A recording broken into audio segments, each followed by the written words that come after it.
Bismillahirrahmanirrahim. Assalamualaikum warahmatullahi wabarakatuh.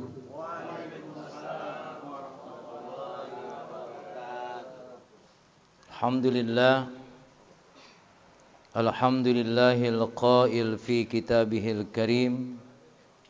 A'udzu billahi minasyaitonir rajim. Innal ladzina qalu rabbunallahu tsumma istaqamu tatanazzalu alaihimul malaikatu alla takhafu wa la tahzanu wabshiru bil jannati allati kuntum tu'adun. Asyhadu an la ilaha illallah wahdahu la syarika lah wa asyhadu anna Muhammadan abduhu wa rasuluh. Allahumma salli wa sallim wa barik ala Sayyidina Muhammad wa ala alihi wa sahbihi ajma'in, amma ba'du. Jamaah yang dimuliakan Allah Subhanahu wa ta'ala, alhamdulillah pada malam hari ini kita menikmati, mensyukuri nikmat yang Allah berikan kepada kita. Hadir di tempat yang terbaik ini adalah bagian dari kita mensyukuri nikmat-nikmat yang Allah berikan kepada kita. Mudah-mudahan adanya kita di tempat yang paling mulia ini, Allah muliakan kita. Allah limpahkan kebaikan kepada kita. Allah jadikan kita serta keturunan kita orang-orang yang mencintai ilmu. Amin ya rabbal alamin.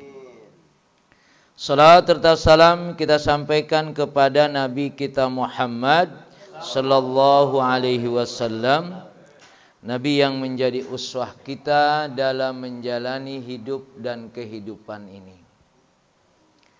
Jemaah yang dimuliakan Allah Subhanahu wa ta'ala, masuk surga itu sebetulnya gampang apa susah? Gampang ya? Masya Allah ya. Ini kalau sudah berani ngomong masuk surga gampang, berarti udah punya tiketnya mudah-mudahan. Dan ternyata memang masuk surga itu mudah. Karena Allah tidak pernah menyulitkan hamba-hambanya. Allah begitu sayang kepada hamba-hambanya. Maka kalau kita sudah nyatakan mudah untuk masuk surga, tinggal sudah tentu ada syaratnya. Ya. Masuk surga mudah, cuma ada syaratnya. Nah, pertanyaan berikutnya, syaratnya mudah apa enggak? Itu ya. Masuk surganya insya Allah mudah. Tapi syaratnya mudah atau tidak? Kita lihat riwayat yang menjelaskan masuk surga mudah. Ya. Jamaah yang dimuliakan Allah Subhanahu wa taala. Qala al-faqih haddatsana al-Khalil ibnu Ahmad. Hadatsana Abu Bakrin As-Sirad, hadatsana Abdullah Al-Hakim. Ilal akhir. An Rasulillah sallallahu alaihi wasallam qala, laqad dakhala rajulun al-jannata ma amila khairan qattun illa tauhid. Qala li ahli hina hadrahu al-maut, idza ana mutu fa ahrikuni bin nar.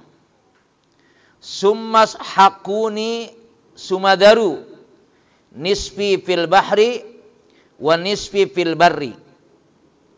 Falamma mata fa'alu dhalika. Fa amara Allah Ta'ala al-birra wal bahra fajama'ahu. Faqala ma hamalaka ala ma sanata? Qala ma khafatuka ya Rabbi. Faghafarallahu lahu bidzalika. Walaupun hadis ini tidak berarti harus diikuti secara lengkap. Ya. Kenapa demikian? Nah, baik. Seseorang masuk surga dan dia tidak banyak melakukan kebaikan.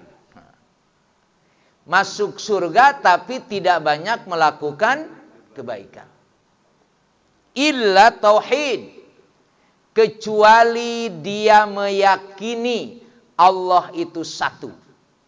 La ilaha illallah. Allahu ahad. Allahus samad. Itu yang menjadi modal. Dia tidak banyak berbuat baik, tapi yakin betul Allah wahid.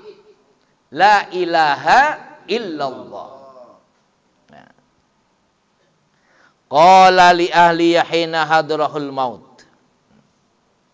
Ketika dia mau meninggal, dia berkata kepada keluarganya.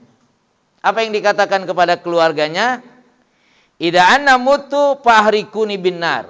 Nah, ini jangan diikuti nih. Kalau saya besok mati, bakar aja sama api. Ya. Ini orang ketika mau meninggal masih bisa ngomong. Ya. Dia berpesan kepada keluarganya. Kalau saya nanti mati, bakar saya. Ahrikuni. Kemudian debunya, setelah dibakar kan ada debunya tuh, ya. Debunya ini nisfi fil bahri wa nisfi fil barri. Separoh dibuang ke laut, separohnya dikubur di tanah. Sekali lagi jangan diikuti, jangan.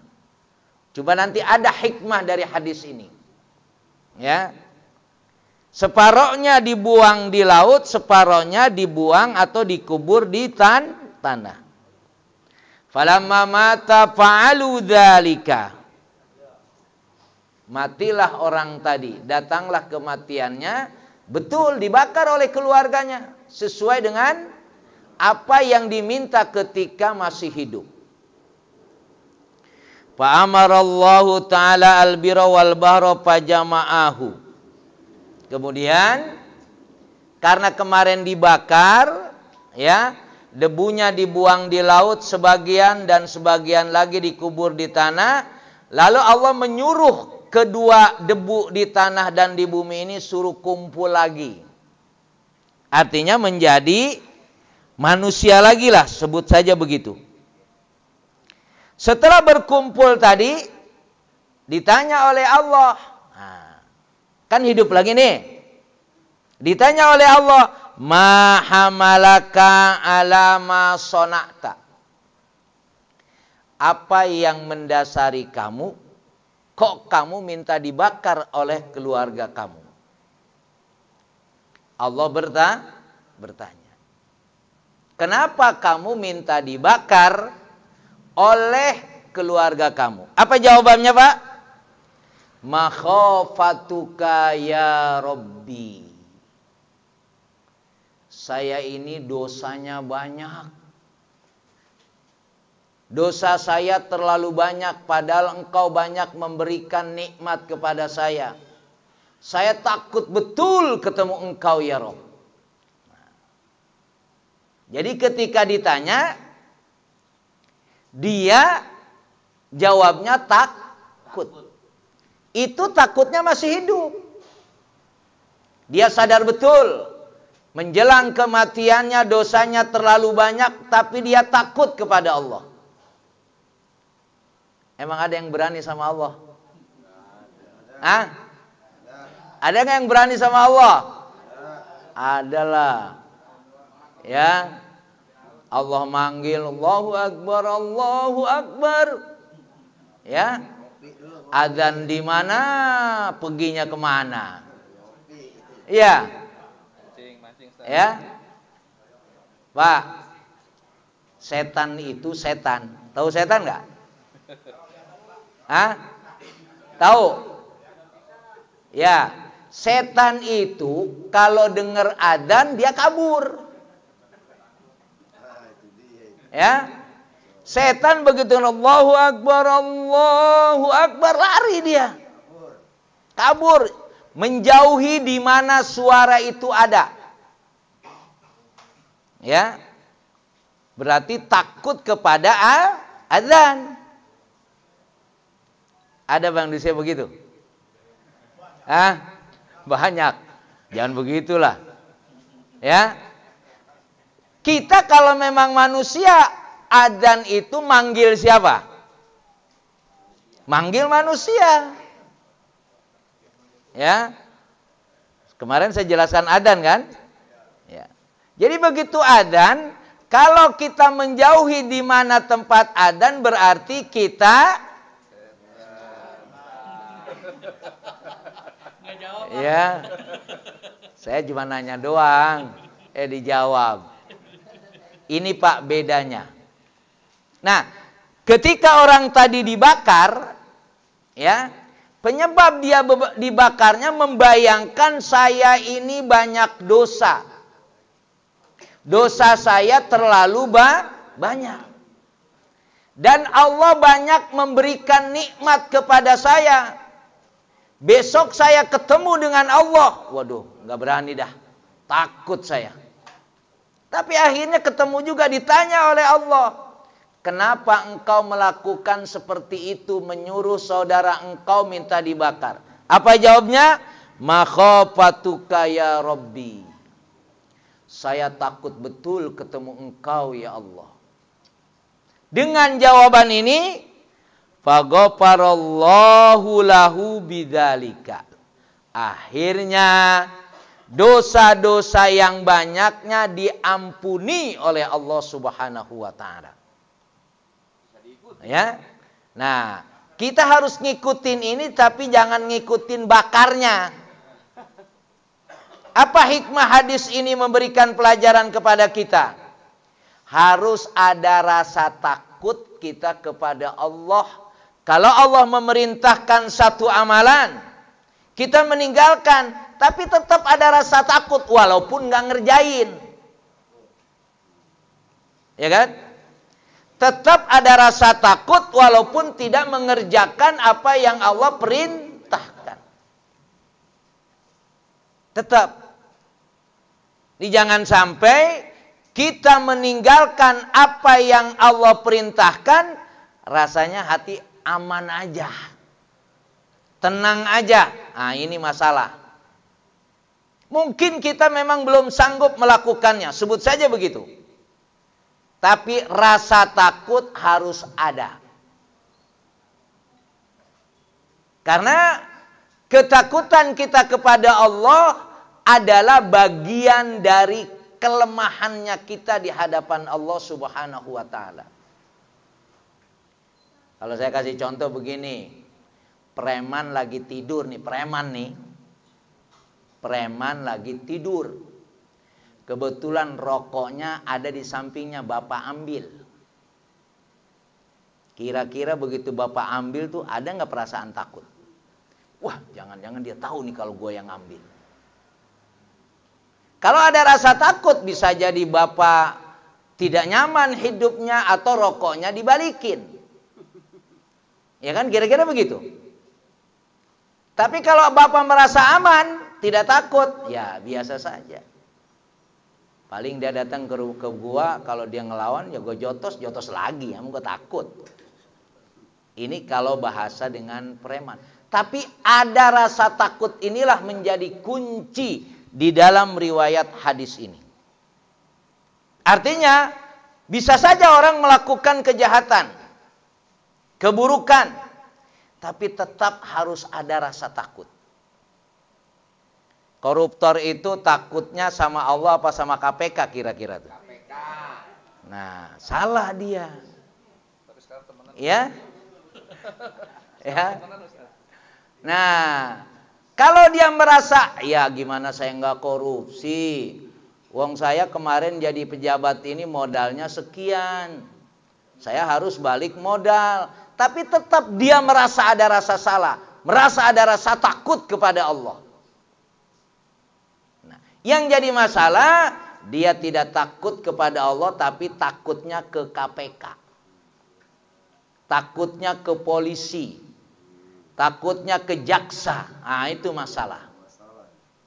Nah, maka di sini jamaah yang dimuliakan Allah Subhanahu wa taala, ketakutan kita kepada Allah bisa jadi kita tidak melaksanakan apa yang Allah perintahkan, itu ada rasa takut kita. Bisa jadi kita melaksanakan apa yang dilarangnya, tapi ada rasa takut juga. Ini menjadi modal. Yang jadi masalah, kita meninggalkan perintah Allah aman-aman saja, melaksanakan larangan Allah aman-aman saja. Nah, ini dia. Jadi riwayat hadis ini memberikan satu pelajaran, harus ada pada diri kita rasa takut kepada Allah. Karena memang bisa jadi kita belum bisa melakukan maksimal. Tapi apa yang menjadi sikap kita dari nilai tauhid ini adalah al-khauf ilallah. Ada rasa takut kepada Allah Subhanahu wa taala. Ya. Jadi di sini kalau kita punya rasa takut, insya Allah, kemudian kita pahami rasa takut itu, insya Allah lama-lama kita merasa takut kepada Allah, kita berusaha melaksanakan perintahnya. Ada rasa takut kepada Allah ketika kita melakukan apa yang dilarangnya, bisa jadi lama-lama kita meninggalkannya. Karena memang begini Pak, manusia itu, nah sekarang kalau setan itu kerjanya melakukan keburukan. Malaikat kerjanya melakukan kebaikan. Manusia ya bisa melakukan keburukan, ya bisa melakukan kebaikan. Nah, sifat yang terjadi itu makanya kita harus saling mengingatkan. Nah, kita ada jamaah seperti ini, ya, akan lebih mudah kita saling memberikan peringatan. Karena tadi kita sudah bisa berbuat baik, ya, pagi-paginya doang berbuat baik, siangnya udah miring. Ada yang begitu? Paginya berbuat baik, siangnya miring. Wah, ente jangan begitu dong. Gimana sih? Kita ingetin. Inilah manusia. Yang karena manusia belum tentu istiqamah melakukan kebaikan.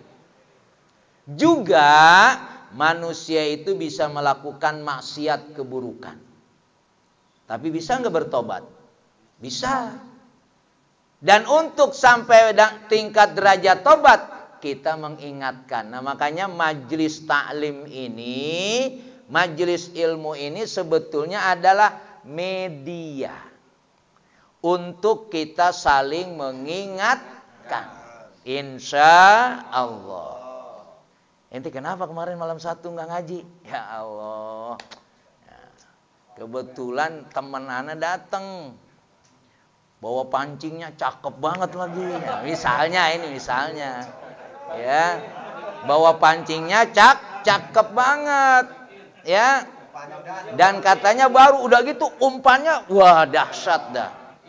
Ya, rasanya nih kalau nggak ikut rugi. Kalau ngaji makan Sabtu besok masih ada lagi. Misalnya. Ya kan? Itu. Ya. Jadi kemungkinan itu terjadi, tapi ya gitu ya udah enggak apa-apa dah. Tapi besok ngaji kan? Besok insya Allah lah ngaji. Kita jangan bosan. Ternyata ta'liful qulub ini menyatukan hati ini ketemunya di majelis taklim. Salat berjamaah enggak ketemu. Saya enggak ketemu di salat berjamaah. Waktu salatnya iya. Imam ruku, makmum ruku. Imam sujud, makmum sujud. Begitu assalamualaikum, bubar. Saya belum melihat. Tapi justru ketemunya di majelis taklim. Ya. Walaupun ketemunya tidak setiap hari, tapi taklimnya lebih gampang. Coba perhatikan. Ya. Mungkin saya tidak tahu sebut sajalah di sini di Royal 2 di sini, di Jamaah Kuba. Saya nggak yakin kalau semuanya hafal itu teman-teman yang di situ. Karena ada juga yang salat, begitu selesai, Assalamualaikum, Assalamualaikum, langsung kabur. Iya, Allahumma lantas kabur. Tapi beda kalau setiap Sabtu ada ta'lim. Ya kan? Ya, setiap Ahad ada ta'lim, dia hadir. Apalagi mau makan bareng-bareng, itu akan ketemu itu suasana ta'liful qulub. Ya, menyatukan hati. Walaupun sebetulnya hikmah dari sholat berjamaah itu adalah menyatukan hati. Tapi saya melihat belum berhasil. Sehingga Allah menyatakan tahsabuhum jam'an wa qulubuhum syatta. Kelihatannya saja kompak padahal hatinya berpecah belah. Apa bukti kompaknya? Imam ruku, makmum ruku. Imam sujud, makmum sujud. Ada enggak yang beda antara imam dan makmum? Enggak ada. Pasti enggak ada. Tapi saya belum melihat ada kebersamaan di situ. Saya belum melihat ada kekompakan dalam suasana berjamaah. Tapi baru kelihatan nanti ketika acara seperti ini. Taklim yang kita lakukan walaupun tidak setiap hari seperti sholat berjamaah, itu ternyata menyatukan hatinya lebih gampang. Apalagi yang demen ngisep. Itu cepet banget akrabnya itu, saya lihat itu. Ya, gampang banget, betul itu. Ya, saya perhatikan itu. Dan dia langsung menuju tempat kolu, ngerokok dulu. Saya perhatikan, ada karena memang sering ketemu. Dan begitu mudah, krek rokoknya langsung dibuang. Ada yang datang satu. Ada rokok enggak? Ada. Masya Allah. Suasana akrabnya dahsyat. Terlepas ada orang yang bilang haram, tapi di situ ada suasana beda. Ini kan sekarang ini soal bagaimana kita merasa satu dengan yang lain menganggap saudara. Innamal mu'minuna ikhwatun. Fa aslihu baina akhwaikum. Kita ini harus merasakan satu dengan yang lainnya saudara. Maka kalau ada kesalahan pada saudara lain, kita saling islah, saling damai, saling mengingatkan. Apalagi jamaah yang dimuliakan Allah Subhanahu wa taala, suasana taklim yang kita lakukan seperti ini, kita kuatkan lagi dengan sholat berjamaah 5 waktu, Masya Allah. Ya. Suasana seperti ini akan memberikan segala keberkahan kepada kita. Ya. Kita ini kan gampang ributnya daripada gampang damainya. Tapi kalau suasana seperti ini kita jadikan saling menyatukan. Kita memang diberikan oleh Allah kenikmatan yang banyak dan berbeda, tapi kita pandai mensyukurinya. Ketika ada musibah kita sabar. Lalu orang lain saudara mendengar, ada apa dia? Kita bantu dan begitu berikutnya.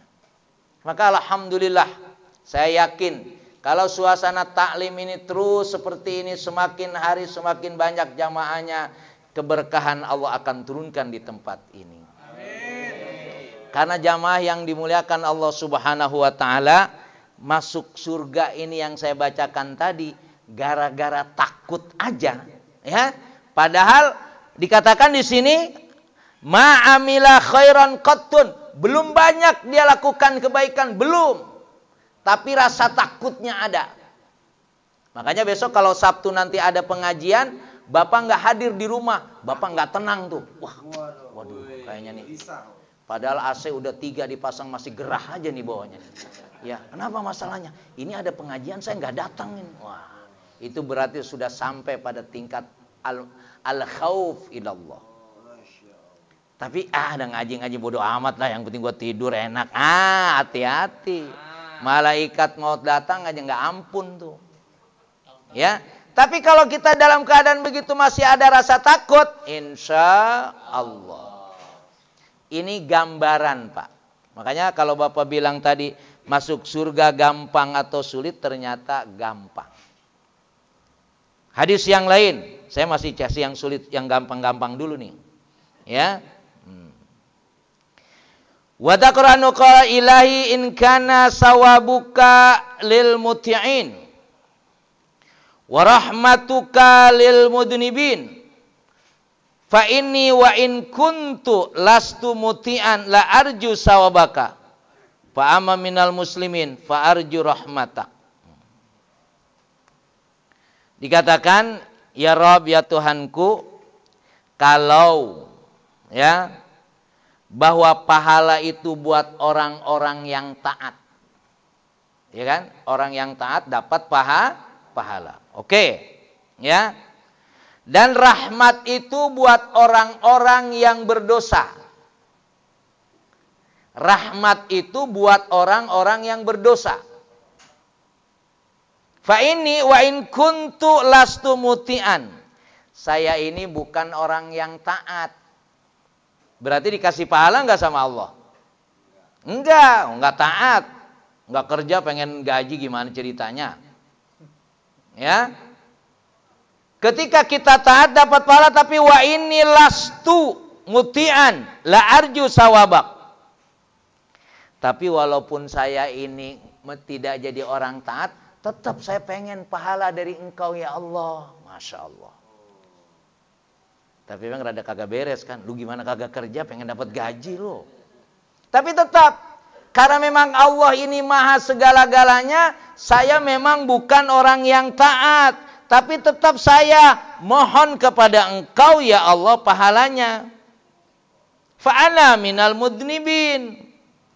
Saya memang orang yang banyak dosa. Lalu apa yang diharapkan dari orang yang banyak dosa? Fa'ana arju rahmatak. Maka saya membutuhkan rahmat Engkau. Karena pahala itu buat orang yang taat. Sedangkan saya bukan orang yang taat. Orang yang banyak dosa. Apa yang saya harapkan dari Engkau ya Allah?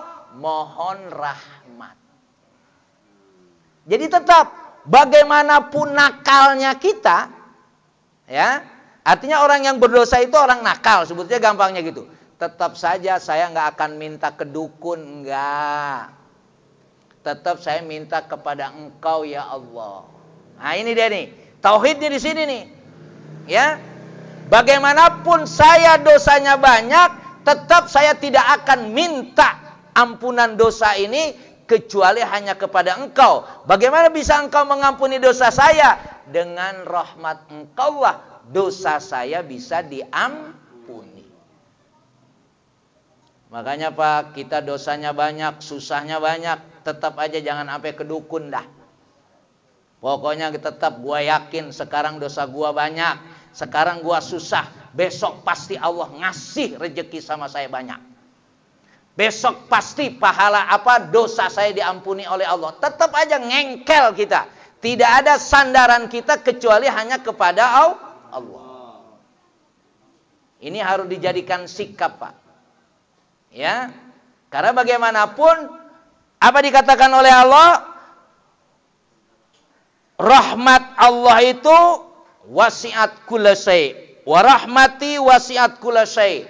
Rahmatku itu adalah lebih luas dari segala dosa yang ada pada siapapun. Bapak banyak dosanya enggak? Banyak. Sama. Tapi apa yang ada pada kita ini terus kita minta kepada Allah. Karena Bapak hadirin sekalian, ada riwayat. Nah, ada riwayat orang 500 tahun full ibadah. Mancing kagak, enggak mancing dia nih. Ya. Main layangan kagak. Ya. Pokoknya full ibadah 500 tahun ini dalam perjalanan hidupnya. Ya. Ya. Nah, ketika dia mati, ya, lalu dia kata Allah, aku masukkan engkau ke dalam surga dengan rahmatku. Kata dia, no, nggak bisa. Wong saya full ibadah, nggak bisa. Ya, nah, pahala saya banyak karena saya full ibadah. Emang tetangga saya tiap hari mancing, tiap wah, saya emang enggak. Kata dia, ya, full ibadah selama 500 tahun. Hitung pahala saya, Masya Allah. Ya, kata hamba tadi, hitung pahala saya selama 500 tahun. Karena kalau bahasanya diberi rahmat itu kan seolah-olah kita tidak banyak pahalanya. Oke kalau begitu, kira-kira begitu. Ya, ya Allah sudah siapkan catatannya kan, Allah siapkan catatannya sudah. Lebih canggih daripada data-data yang ada. Kalau data yang ada di Indonesia, di dunia ini, kadang-kadang ada yang kebakaran. Catatan malaikat nggak akan ada kebakaran. Oke kalau begitu. Ya, dibukalah seluruh pahalanya. Sret, keluarlah. Dari 500 tahun pahala dia ibadah tadi, itu hanya bisa membayar satu nikmat. Masya Allah. Bayangin nih. 500 tahun dia melakukan kebaikan, hanya bisa membayar satu nikmat. Apa di nikmat yang dijelaskan dalam satu riwayat? Nikmat bisa melihat. Satu doang. Bisa melihat nikmat apa enggak? Nikmat. Kentut nikmat apa enggak? Nikmat. Pak, Bapak kalau enggak bisa kentut bahaya, Pak. Ya, bahaya itu.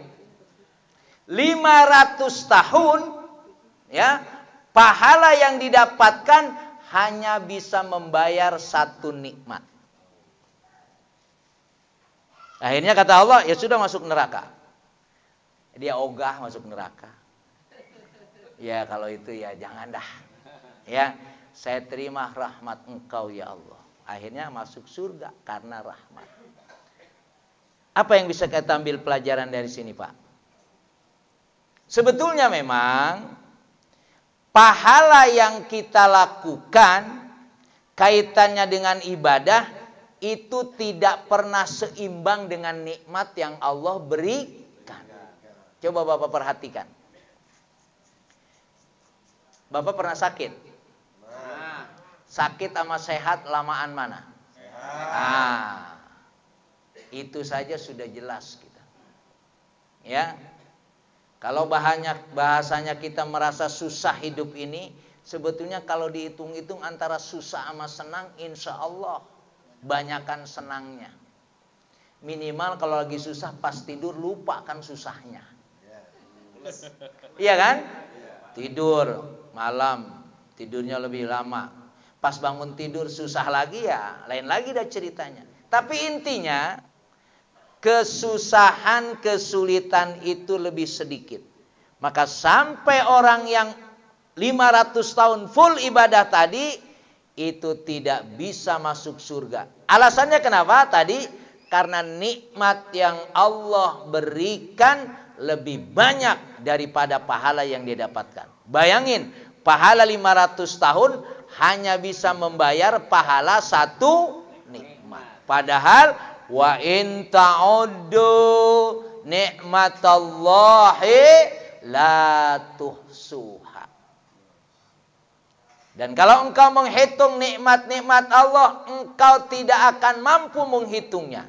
Inilah yang menyebabkan, Pak, pahala banyak seapapun pahala kita tidak akan pernah bisa masuk kita ke dalam surga kecuali dengan rahmat Allah.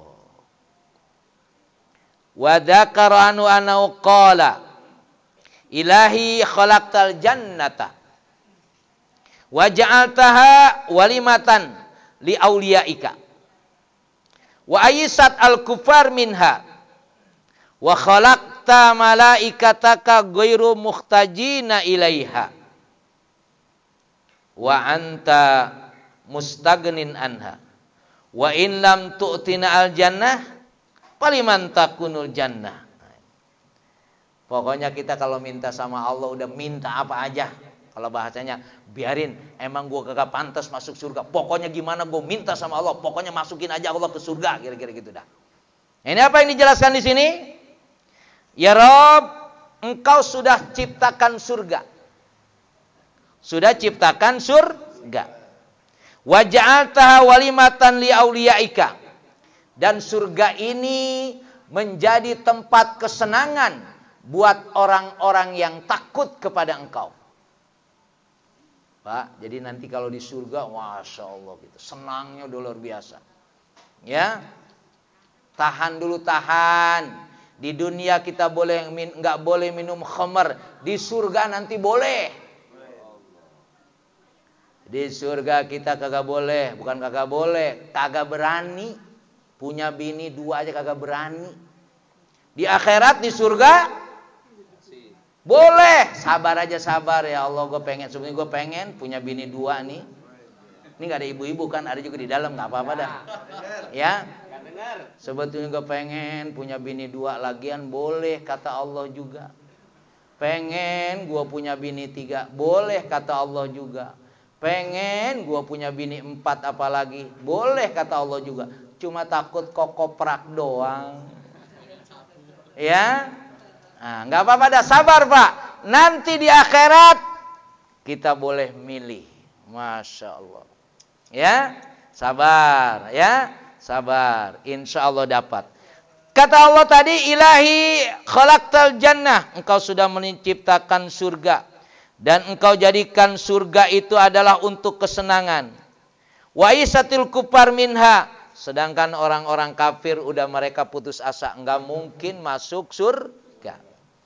Orang kafir sudah putus asa, tidak mungkin masuk surga. Wa khalaqtal malaikata ghairu mutajina ilaiha. Engkau juga sudah menciptakan malaikat. Ya, malaikat sama surga udah. Ya biasa aja, emang dia mah pasti ke sana larinya. Ya. Dia udah enggak aneh kepada surga itu. Kemudian wa anta mustagnin anha. Kemudian juga engkau terhadap surga ya enggak pedulilah, kira-kira begitu. Apa dikatakan ini? In lam tu'tinal jannah faliman takunul jannah. Sekarang engkau sudah ciptakan surga, tapi engkau enggak kasih ke saya. Terus buat siapa surga itu? Masya Allah. Kita ini dosanya banyak, tapi kita yakin Allah punya surga. Al-jannatul haq. Engkau sudah ciptakan surga. Orang kafir masuk surga ke orang kafir? Enggak. Kita ini juga sebetulnya kadang-kadang beda-beda dikit sama orang kafir. Apa bedanya kita sama orang kafir? Makanya bedanya kita sama orang kafir, kita sholat. Maka kalau kita sudah sholat, insya Allah ada harapan. Jadi jangan sampai kita hidup ini mengaku umat Islam meninggalkan sholat. Itu bedanya.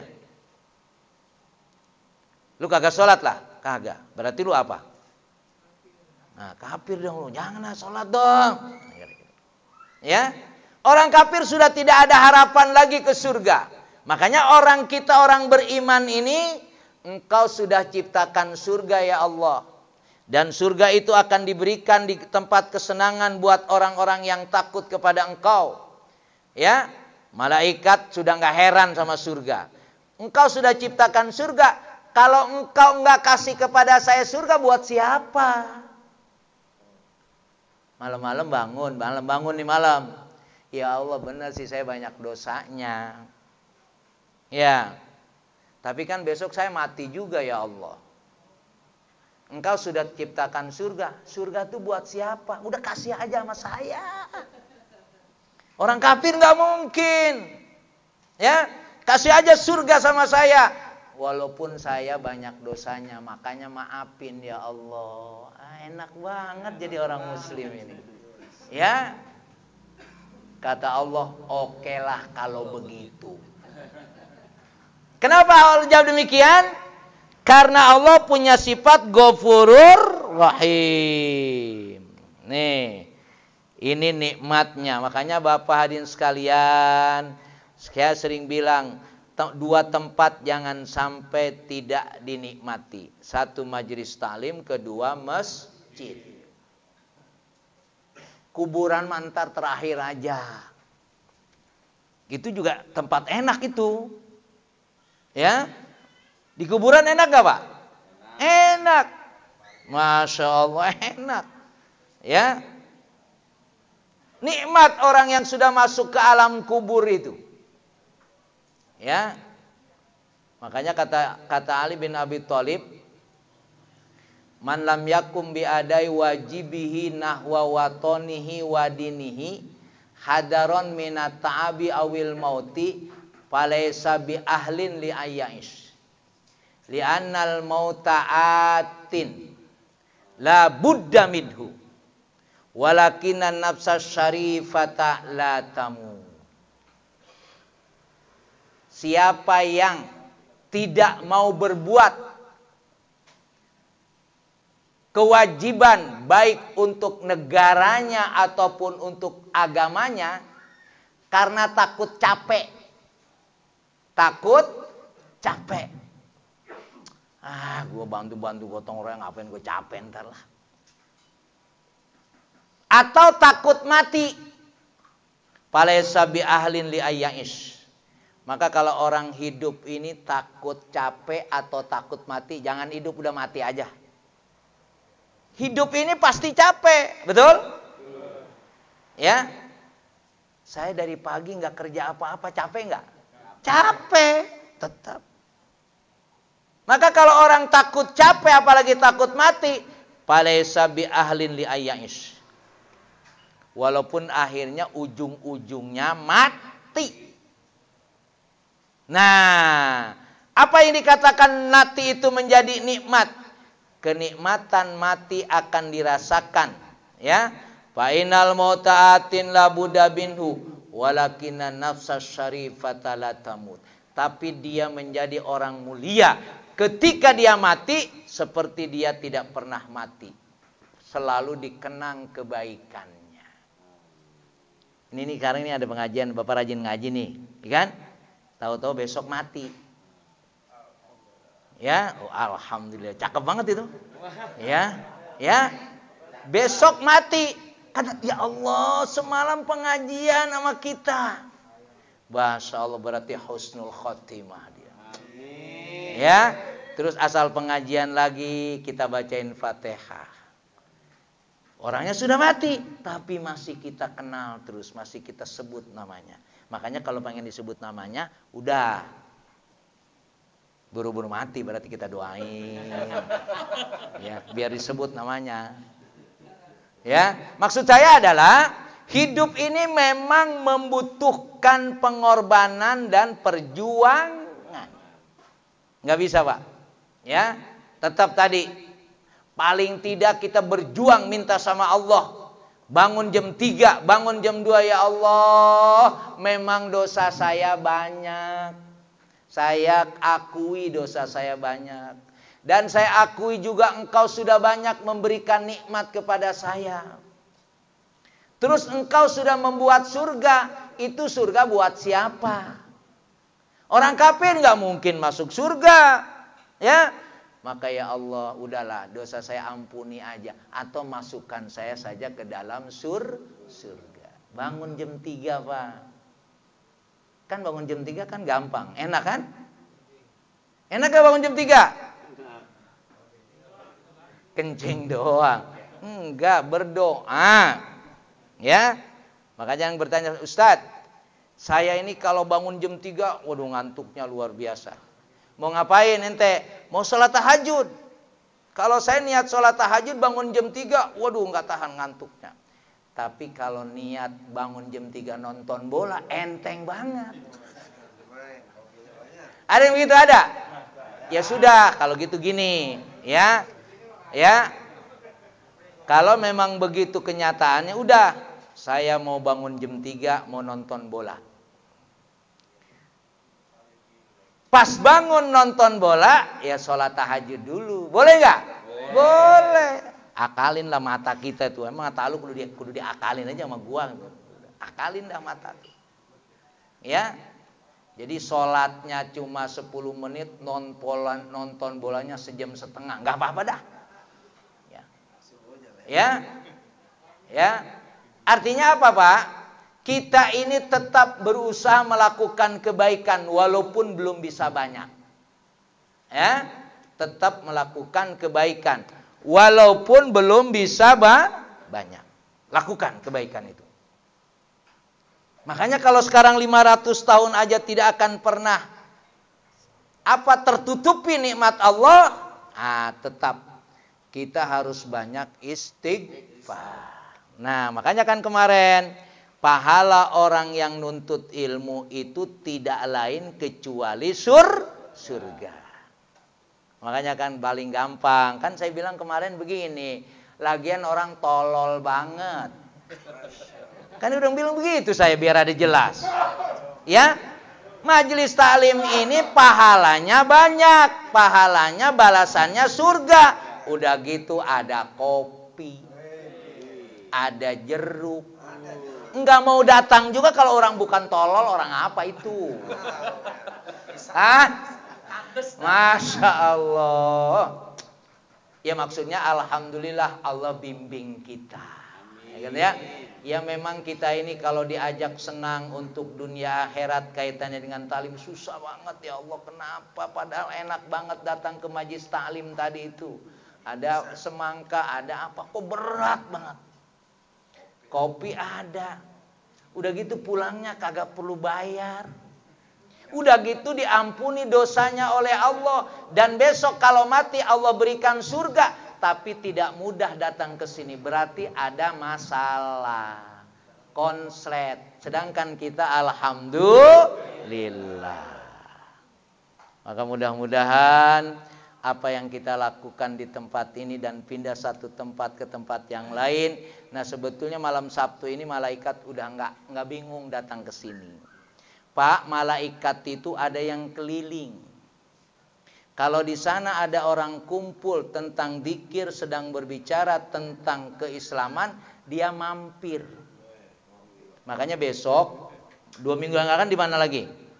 Di rumah siapa? Bilang, malaikat besok bukan di sini lagi. Biar nggak muter-muter dia. Ya, insya Allah datang nanti. Pak, ini di tengah kita ada malaikat, jangan salah. Insya Allah. Jamaah yang dimuliakan Allah Subhanahu wa Ta'ala.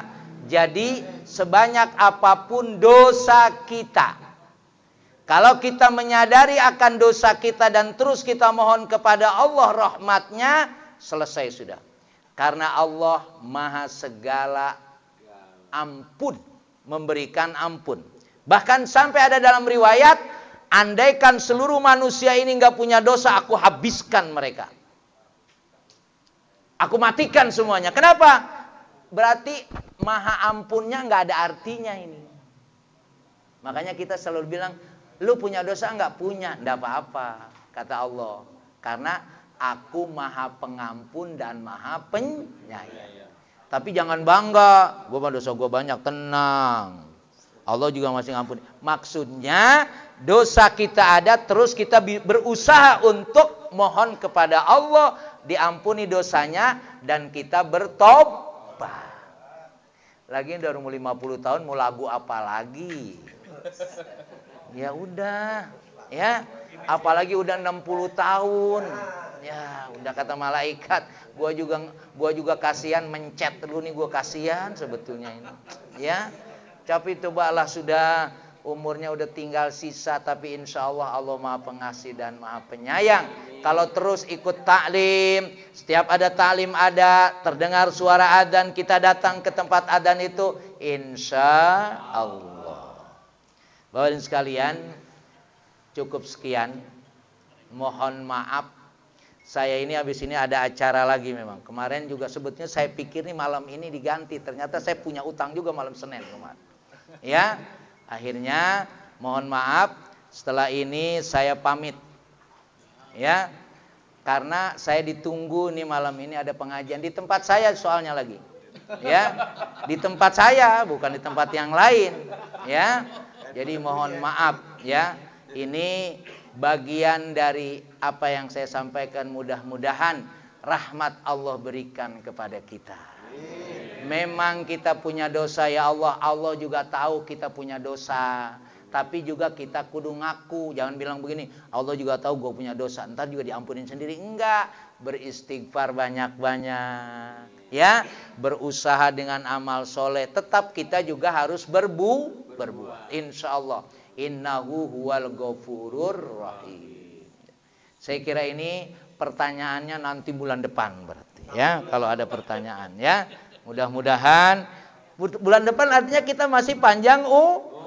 Jangan begini, ya bulan depan kelamaan. Emang lu mau mati besok? Enggak kan berarti. Bulan depan artinya kita berdoa, mudah-mudahan ketemu lagi dan kita panjang umur. Mohon maaf, wabillahi taufiq wal hidayah. Assalamualaikum warahmatullahi wabarakatuh.